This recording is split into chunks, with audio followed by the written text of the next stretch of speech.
Hello my people, how are you doing? If it's on a Sunday, ni kufunzana. I always tell you, apart from selling cars, I always teach you some things related to cars or car buying process. Whether you want to buy from me or you don't want to buy from me, well and good, but ni vizuri kufunzana. That's what I do, especially on Sundays, nikiwa kwa nyumba kama hatuko showroom. So today's topic is very important. If you're outside there and you're held in between, should I buy this car or should I buy this car? This one we are going to go through different categories. You see, God has blessed us through different ways, yeah. Kuna yule anataka tu kagari ka kwanza, kuna yule kagari ka Uber, kuna ile labda akona kakitu anataka gari poa hivi. So we've categorized these cars basing on different categories and we are going to narrow down on the cost of buying. Sasa hapo ndio uwezo tofauti. On the value for money. If you buy this car, is it going to serve you well? And maintenance. Is it easy to maintain?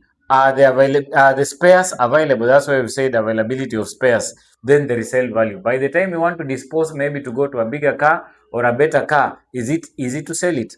All these things we are doing after intense research. We've been selling cars for long, and when we advise you, we basically know what we are saying. So on the buying cost, of course, I've done all research. I know these prices. Value for money, is it going to serve you well? And I'm going to advise you on the specific car that you are supposed to buy. Let us start with the first category, guys, okay? You've just gotten your first job. You want a simple car to take you from point A to point B. In this case, a 5-seater, a family small car. I know we have so many categories, but on this one, you will bear me. You'll bear with me because I'm going to settle on a car that it might sound controversial, but research has been done is one of the best. I know in this category, I'm talking about Toyota Vitz, I'm talking about Toyota Vitz, Toyota Yaris, Mazda Demio, Nissan Note. But guys, we've settled on this car. I'm talking about the Nissan Note e-Power E12. Remember, I started by saying cost first. Okay? Cost. I know there are so many categories, but I've just started with that first category. Cost. This car is not as expensive compared to Demios, which is going for 1.55. Vitz, which is going to for 1.5 if it's hybrid, or if it's 1300cc, if it's 1000, it will be less. This car, do your research. It has proved to be one of the best hybrid cars ever made. Longevity, fuel efficient, it performs very well. So the legroom for this car, of course, is better. Boot space is better than Vitz, is better than Demio. So obviously, we have leaned towards the Nissan Note e-Power. Okay. Now, the second category that we want us to look at is those people who want to start the Uber business. Okay. Uber, I'm talking about Uber, for us, Bolt, taxi business in short. Okay. After looking at all these cars in that category, yes, we have the Mira, the Alto, the smaller one, but sometimes you go outside there, you carry tall people because of the headroom. These cars, the wagons, these Wagonar and Nissan Days will perform very well. Number two, maintenance of these cars is okay. These are 650cc cars, so fuel efficient is okay. Resale value of the Nissan Daisy and Wagonar has been okay, better than the other counterparts. I'm not saying they are bad, but we've looked at so many factors: availability of spares, resale value, the cost of buying these cars, and the legroom and the boot space of these cars is better. So if you're outside there, you want to start your Uber business 650cc, you can best on this one. This one is going for 800. The new shape is going for 880.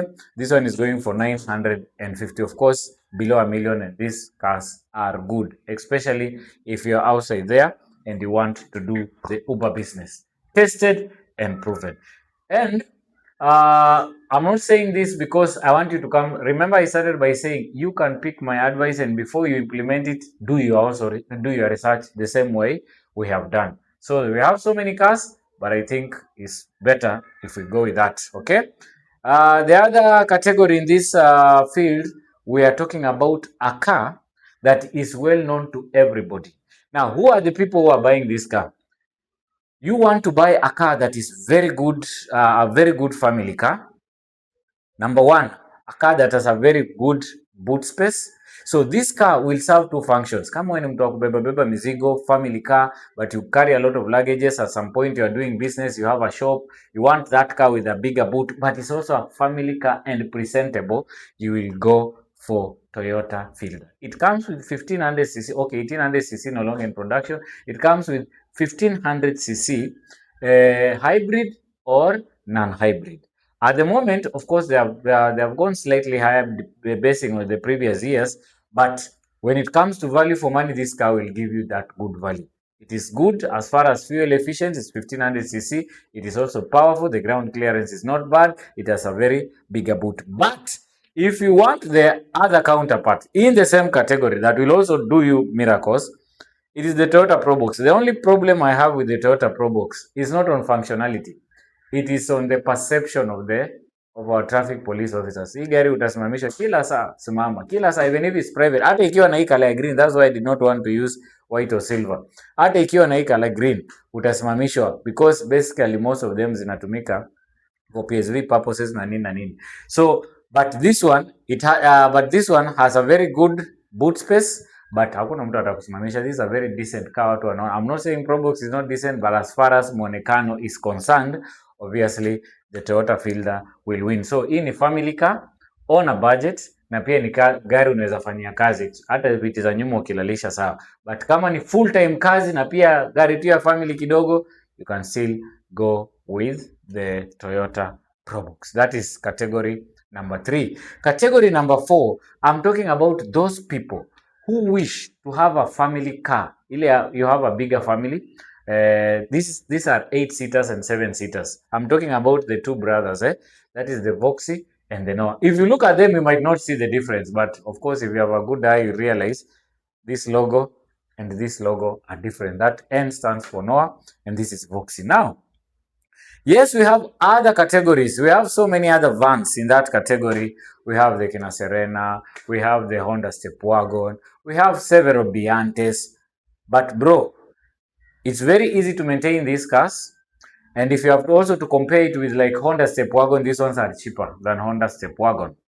Number 2, these are anyway Toyotas, so the resale value is okay. The spares are all over. So for me, as far as family, or if you want to do zinaitwa airport transfers, this executive transport is kubeba watu maybe airport wapi SGR, these cars are very good. Not by the way, they are also being registered on Uber and so those other taxi services. Okay, so I will basically go for Voxy or Noah, simply because they are very easy to maintain, fuel efficient, affordable, and the resale value is on another level. Spares hizi gari ukienda any shop utapata spare zake, both external, interior, and even in the engine bay. So I will still go for Toyota Voxy or Toyota Noah. But mark this, if you can't afford this, there is a car that is slightly cheaper than them, but it's not hybrid, it is e-power. I still go back to the word e-power from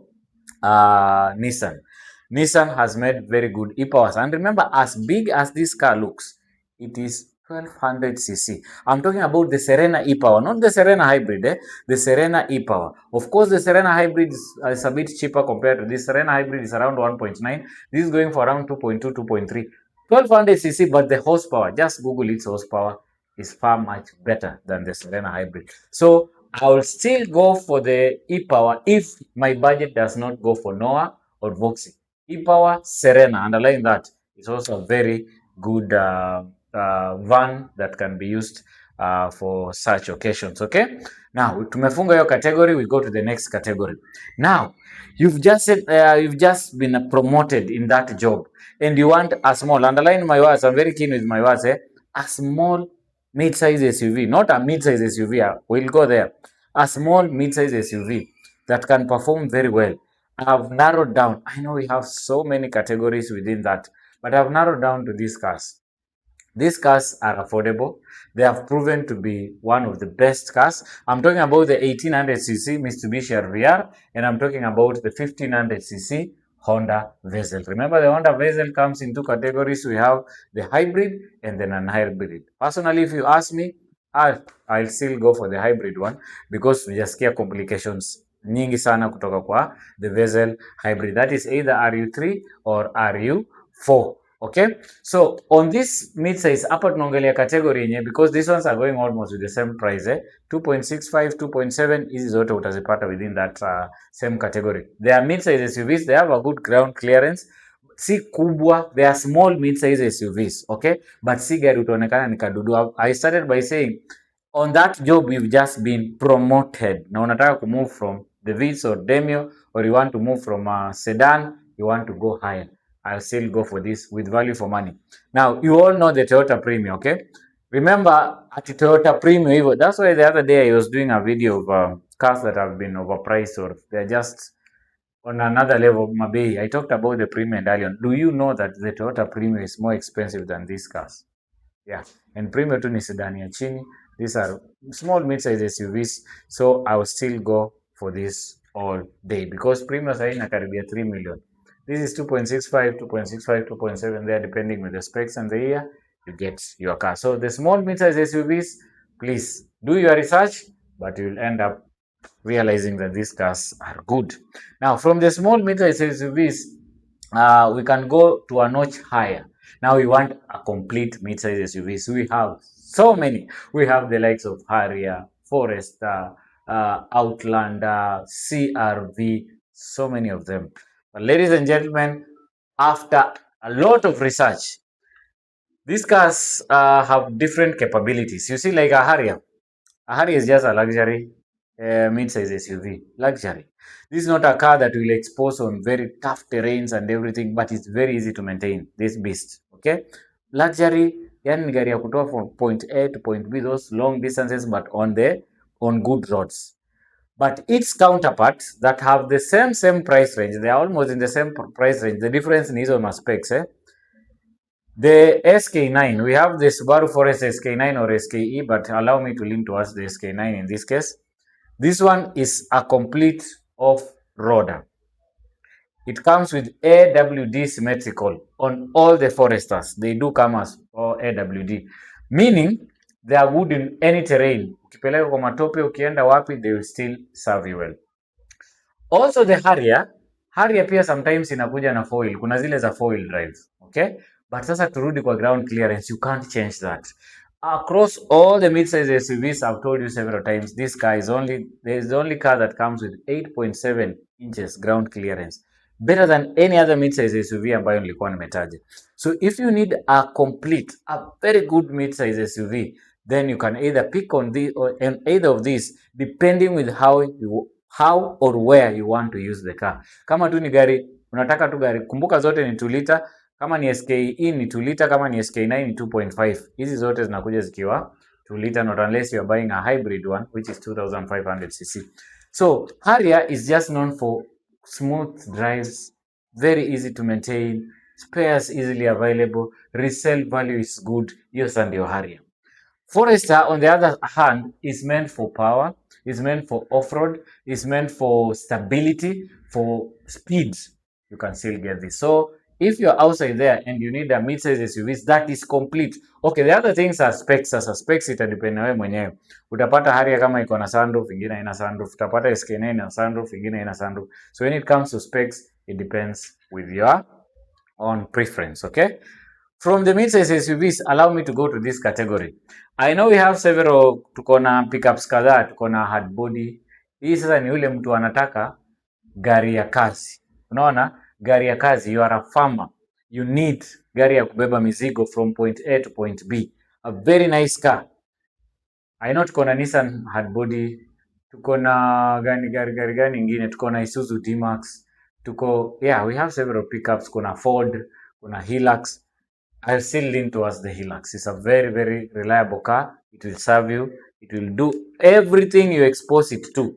This car will do. So, if you're outside there, you are a farmer, unataka gari ya kubeba mizigo from your farm, inaweza pita to any terrain with a very good ground clearance, easy to maintain, spares available, kila kitu, then I will still advise you to lean towards the Toyota Hilux 2400 cc, inakuja ikiwa manual. Sini sawa? Manual diesel. Kama wewe ni contractor, sasa hapo ndio unaweza chukua double cab. Si ndio? Double cab nayo inakuja ikiwa pia 2400 cc ikiwa automatic in that case. So wewe ni mkulima, you want this, so you can be able to verify, you can be able to settle on the Hilux, which has proven to be one of the best cars. Okay, now my next category now, tunafika kwa ule mtu ambaye ameomoka.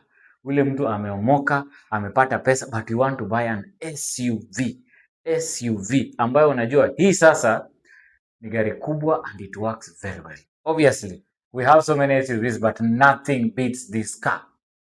I'm talking about the Toyota Prado J150.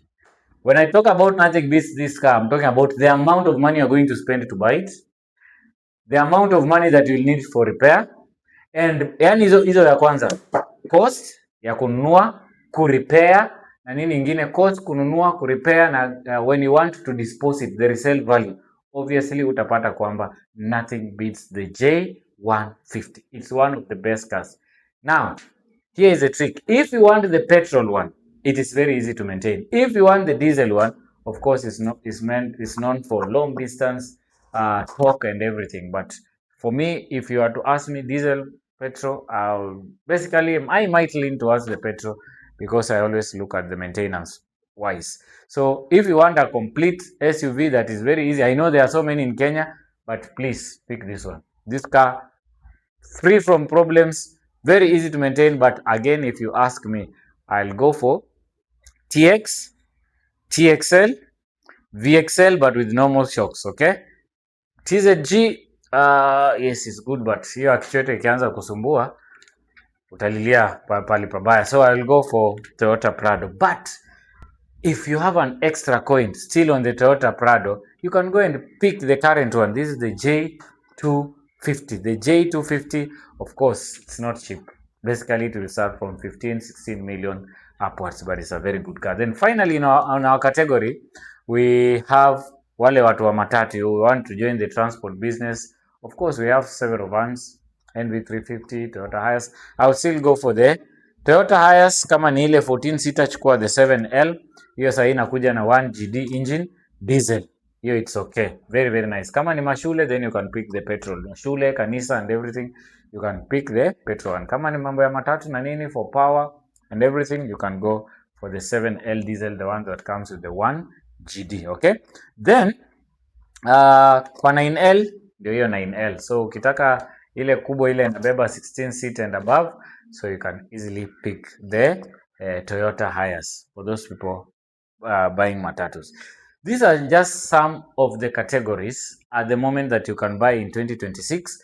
Remember, we always try as much as possible to give you the best deals in town. Sinisa, when it comes to pricing, obviously, nobody can challenge us. And remember, we do cash, we also do hire purchase, we do bank finance, all those, okay? Then, we've made even the buying process for hire purchase simple because you only need your ID, your KRA PIN, and your deposit. We will not ask for CRB checks, bank statements, due guarantors. No, we don't ask for those. Provided you've managed to raise the deposit, you have an idea, KRA, we can give you 1 year, 2 years, even 3 years repayment period with very, very flexible terms. So if you're outside there, you need our services, you can contact us on 0725 152 722. That is our number. Then we'll make sure you get a better deal. We are waiting for you to come and buy from us. So guys, tunafunzana pole pole as we go by. Till the next one, guys, all I can say is Bella, ciao.